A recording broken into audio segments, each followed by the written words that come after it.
Hello and welcome to my channel. Today we'll go through the key ideas in chapter 12 of the book Sapiens by Yuval Noah Harari. After watching this video, you'll have a good understanding of the different ways in which humans for the past few thousand years have been believing, thinking about and interpreting religion. If you have already read the book and you notice any misinterpretations, please do forgive me. And all the credit for categorizing and simplifying this vast knowledge goes to the author. While traditionally, religion has got a limited scope or definition, religion in this chapter has got a much broader scope. So, what really is a religion according to the author? It's a system of human norms and values that's founded on a belief in superhuman order. I think the term superhuman order is of critical importance. It means the rules are not legislated by the humans. They just simply happen to be there, or God created these rules. In addition to that, religions also come with binding beliefs. It could be a dogma or a law of nature, but the beliefs are binding. There are two broad categories under the superhuman order or religions. One section believes in the existence of God, while the other prefers to use the term law of nature. While category 1 is simple and familiar to most of us, the section 2 is really a religion but in a disguised form. Alright, let's begin. The first of Category 1 is animism. This is the most primitive category. Followers of animism believe in coexistence. In this belief, humans share this world with everyone else: animals, plants, even ghosts and fairies. Supernatural beings help humans. It could be as simple as a lucky coin, or a sacred tea, or a white-tailed fox. All these will fall under the categories ghosts and fairies, basically supernatural beings. The biggest limitation of animism is its inability to answer questions like who decides when it should rain, or who among the farmers deserve a better crop harvest during the season. Solution comes with polytheism. It simply means belief in many gods. Polytheism answers the mysteries in animism by clearly explaining who decides everything. Of course, it's the gods. But polytheism does not deny the existence of an ultimate power or the supreme being that created everything. However, in polytheism, this ultimate being, for example, say Brahman or fate, is unbiased and it's not interested in the worldly affairs. And that is why we don't see any temples for Brahman or for fate. All temples are built for gods who can actually influence the life of humans. So the multi-god layer is just below the ultimate power in polytheism. Some powerful supernatural beings who are willing to do favor for humans in return for loyalty, devotion, and sacrifices. These supernatural beings could actually be gods, or they could be in the form of fairies, ghosts, or saints. These are also inbuilt beliefs under polytheism. So this allows having a god for rain, a god for harvest, and a different god for war.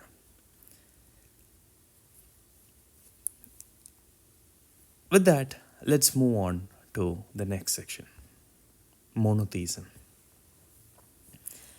While in polytheism, it was a clear relationship between humans and God, monotheism continues that, and it further breaks down some of the layers in polytheism. In monotheism, the biggest difference is it breaks this in between layer of multiple gods, and humans can directly speak with the ultimate power in monotheism.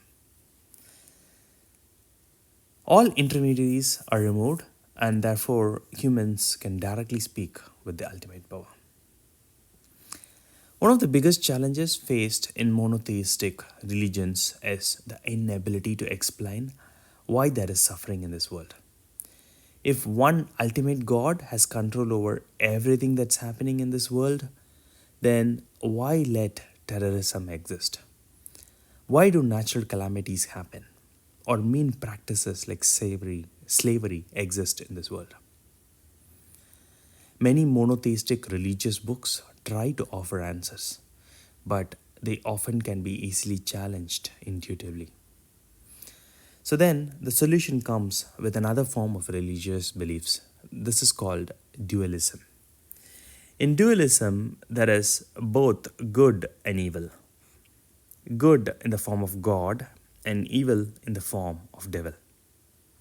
Humans need to help God to fight evil. Most practitioners of monotheistic religion in reality actually hold dualistic beliefs. And this is another interesting fact because human brain can easily believe in contradictory ideas at the same time. So far we have seen four different categories of religious beliefs.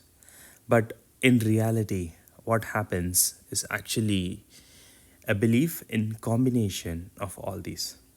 While individuals would like to identify under any one of the religious beliefs, like say monotheism or polytheism, in reality, they do actually believe in everything. For example, they believe in monotheism, a supreme ultimate God. They believe in dualism, existence of devil. They believe in polytheism, that is a layer of saints or supernatural beings who can help humans. And finally, they do also believe in ghosts, which brings them to believe in animism. All right, let's move on to the second section of the categories of religions. Here, the biggest difference is all these religions in the second category either explicitly deny God or are completely silent about the God. These categories acknowledge that human beings came up with these set of rules. But these rules are the rule in nature, the law of nature. Therefore, again, these are a kind of dogma, or you'll have to follow them if you are a follower of these religions. From most of these religion standpoints, it's important to remember that the foundational principles are the law of nature and therefore are perpetually true. Right. So let's begin.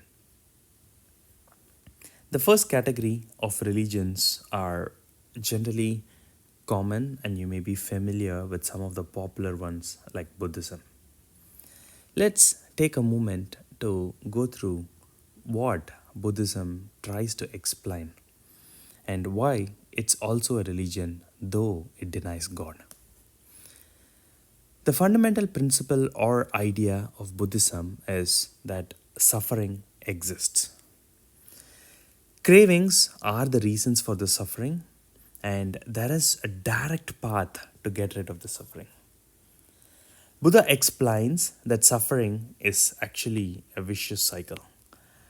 It keeps going back to the same state, our mind. When we experience unpleasant feelings, the mind craves to avoid suffering. When the mind experiences pleasant feelings, there is a craving to retain the pleasure or intensify it. And our intent to retain or intensify results in further suffering. So suffering is inevitable, as Thanos says. After several years of contemplation, Buddha came up with a solution to suffering. To overcome suffering, one must notice or understand what the mind is experiencing at the moment. Once an individual begins to notice, when in pain, the pain remains but the suffering ceases. When one feels happy, the anxiety or the stress to retain happiness or intensify those pleasant feelings goes away, and one can experience joy. Of course, I do acknowledge that it's easy to preach these, and in reality, it's very hard to get rid of suffering. So, Buddha offers a few suggestions. He he has come up with a few meditation techniques to train one's mind. And he also recommends staying away from acts like killing, promiscuous sex, and theft, as these acts intensify cravings for power and for sensual pleasure and wealth. All right, let's move on to the next category under the law of nature. So, here, these categories or beliefs do not like to be called religion. So, let's call them ideologies. The most common ideologies under these categories are liberalism and socialism, communism and capitalism, nationalism, Nazism, or evolutionary humanism. Some of these are quite interesting, and I'm going to exclude nationalism from today's discussion. The first one, liberal humanism. Here, liberty of individual is sacrosanct. It's interesting to notice that ideas like human rights, claims against or pressure to stop death penalties are all offshoots of liberal humanism. And this idea originates from West, where the wants of an individual are given a lot of importance, right? The next one is socialist humanism. This one, I should say, started from the East, where a society is given more importance than an individual's needs and wants. Offshoots from these ideas include the need for equality, diversity, and inclusion that you see nowadays everywhere in all corporates and political ideologies. The last section I want to discuss today is evolutionary humanism. Here, this whole religion is kind of an offspring from the idea that came from Charles Darwin. The followers of this religion believe humanity is a mutable species. So they believe that we'll have to take all efforts to promote the evolution of humans into superhumans. Right? We'll have to protect us from degeneration. Surprisingly, the narcissist people believed in this as well, and that is why they wanted to get rid of all the other races who they believed are inferior to the Aryan species. But eventually, all the narcissist claims were proved to be false, and this idea of evolutionary humanism was more a taboo for a while. But now, with evolving technologies, this religion is again in vogue. There are a lot of research today going on to see how we could improve and strengthen the biology of human, both the physical and emotional aspects of humans. Hopefully, this will result in something positive in the future. I would like to hear from you on what you think about this video so far, about the ideas of different types of religion explained in the book Sapiens, and my speech in general. I look forward to seeing you in the next video. Thank you.